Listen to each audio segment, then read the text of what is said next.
All right, it's my pleasure to welcome our first speaker, Dr. Tom Loch. He leads the Aquatic Animal Health Program at Michigan State University. He's here to provide an overview of the program, and we'll hear from three students in his lab that are working on a variety of projects. So take it away, Tom. Excellent. Thank you, Nick. So thanks for the introduction, and also a big thanks to you, Megan and Matt, and the sponsors for providing such a great opportunity for our students to share their hard work. So as Nick said, my name's Tom Loch. I'm at the Michigan State University Aquatic Animal Health Lab. I was officially appointed as an assistant professor here back in August of 2018. And so that appointment is through the College of Agriculture and Natural Resources and the College of Veterinary Medicine here.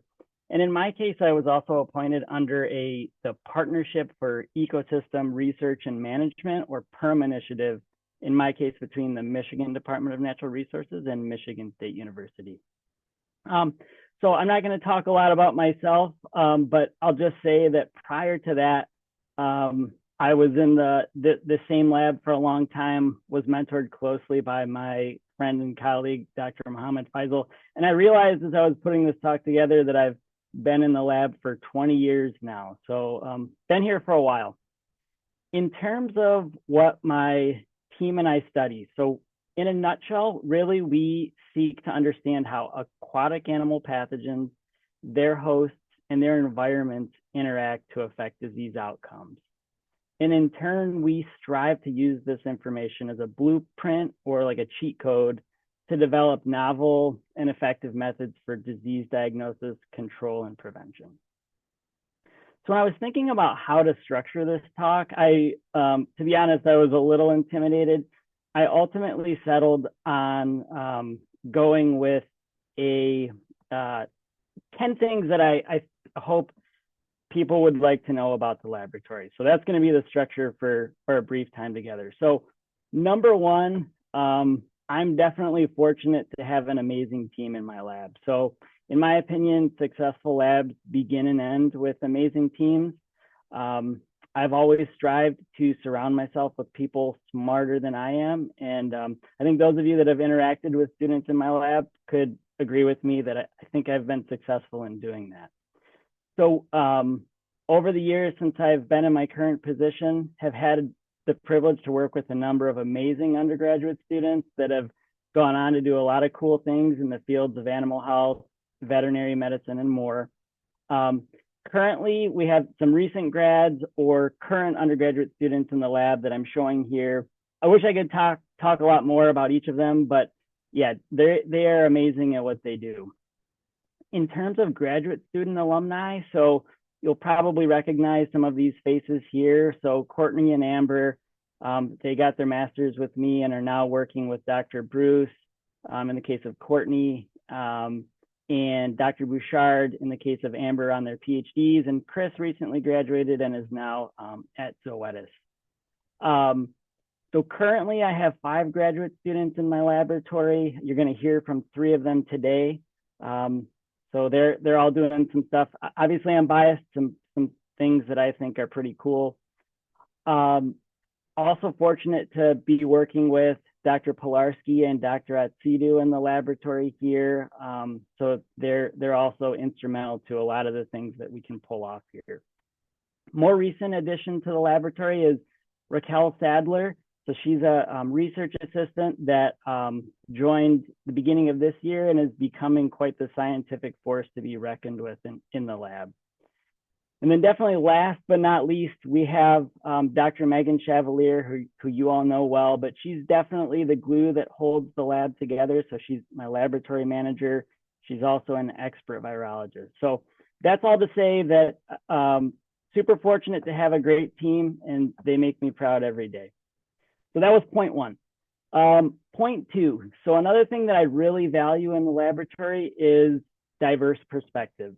So I know I'm here to teach and mentor students, but I would argue that they also teach me a lot of things with their backgrounds, differences in backgrounds and perspectives. So I always welcome and welcome those perspectives and highly value them. Those of you that work in the fields of fish health also know that sometimes we run into contentious issues, and I've found that really valuing the diverse perspectives from a lot of stakeholders that are involved in aquatic animal health related things is really important. So third point. So my laboratory collaborates very closely with fishery management agencies within the Great Lakes Basin and honestly outside too, but predominantly within the basin. One of those agencies that we work really closely with is the Michigan Department of Natural Resources. And so we work with them to oversee fish health for the 6 state fish hatcheries, their streamside rearing facilities, and their gamete collection stations here that are sprinkled sort of throughout Michigan. For scale, you can see that they've stocked quite a number of fish since 2018. So this keeps us pretty busy. When we're working with them, we really strive to emphasize 3 things in terms of maintaining optimal fish health management. So number 1 is reducing the risk of pathogens entering into the hatchery system with fish, eggs, water, tool, and such. Second, we really aim to maximize the health of fish and minimize the negative impacts and spread of pathogens within facilities. And third, we really try to ensure that the fish that are being released from these hatcheries into Michigan's waters are as healthy as possible and are not introducing pathogens into those fish populations that we're trying to help. So in Michigan, as I relayed, a lot of fish are being released into the inland waterways and the Great Lakes here. And before that can happen, my team is performing a lot of diagnostic testing to ensure that those fish are as healthy as possible. So this is all sort of to say that my students have their own research projects, but they also stay very active and involved in a lot of different fish health analyses that we're doing outside of their research. We stay really busy with tracking wild fish health in Michigan. So it's a great place to study fish health, lots of water, lots of fish. And of course, with that, there are also a fair amount of mortality events. So we work closely with Michigan DNR to get to the bottom of what's causing that mortality. So sort of combining the number of fish we've looked at in the hatcheries and in wild over the last several years, you can see it's a pretty sizable number. And so what this allows us to do is really identify some of those top impediments to stock enhancement and to fish health within the Great Lakes. So we then utilize that information to really guide our research to address some of these real world problems. So we see things from the trenches and then prioritize those things that we're identifying as most problematic and try to address them with targeted research. So of course, to do that, 5th point, we need extramural funds. So really funding agencies and the funds that they provide are critical to our mission.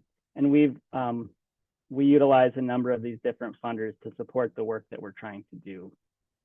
But of course, you can't do that work without a great team, oftentimes outside of the your own laboratory, right? So another thing that we really try to emphasize here is collaborative research, and you'll just see a quick list here. I'm sure many of you are in attendance, but fortunate to have worked with a great number of people to help us achieve some of the things we're trying to do. I can't talk about all the different grants that we have, but you will hear from students as to some of the things that we have going on. But one I wanted to briefly mention is a pretty cool collaborative grant with my lab, Nick Phelps lab, and then Ohio State, Matt Smith, who used to be at Ohio State. And this grant allowed us to bring one of the great aquatic veterinarians in the world, Dr. Myron Kebis, to Michigan State. And he and I have been working very closely together along with Nick and Matt to try and improve fish health across the North Central region. So I'm almost done here. So point 7, those of you that know me know that we love to study flavobacteria. We also happen to love flavobacteria. But that's not all that we do. So many of our projects are focused on those organisms because they're so problematic from a fish health standpoint. But we also study a range of other microbial fish pathogens. So things like herpes viruses, rhabdoviruses, Renibacterium, Mixobolus. So we enjoy our infectious disease research here. Point 8, we're really passionate about teaching and training opportunities. So I teach a course here at Michigan State University called Principles in Fish and Wildlife Disease, but we also seek a lot of other training opportunities outside of formal curricula to get students and people interested in fish health more experience and immersion into the fields of fish health. So point 9, I wanted to emphasize that I know my students, and same with me, we're really thankful for opportunities to share what we do. So we're pretty active in the presentation front, just like many of you out there. And so really wanted to take another opportunity to thank the summer seminar series organizers. I know it's a monumental task to keep this going, and we definitely appreciate you providing this opportunity. So last point, those of you that run your own laboratories, I'm sure will agree with me that it can be pretty intensive, and it definitely takes having a loving and supportive family that helps quite a bit. So I definitely feel very grateful for my kids and my wife in supporting a lot of the work that we do here. So I've listed my contact information here in case anybody wants to get in touch. And I think I'm about out of time, so I'll just now close by saying that it'll be a pleasure to have the real stars begin presenting today. So thanks, Nick. Excellent overview, Tom, and it's hard to believe it's already been 20 years at MSU. Yeah, the program time flies. there. Folks, if you've got a quick question for Tom, we'll take that. Otherwise, we'll move on to the student presentations.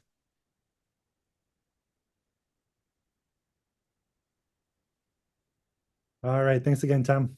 Thank you.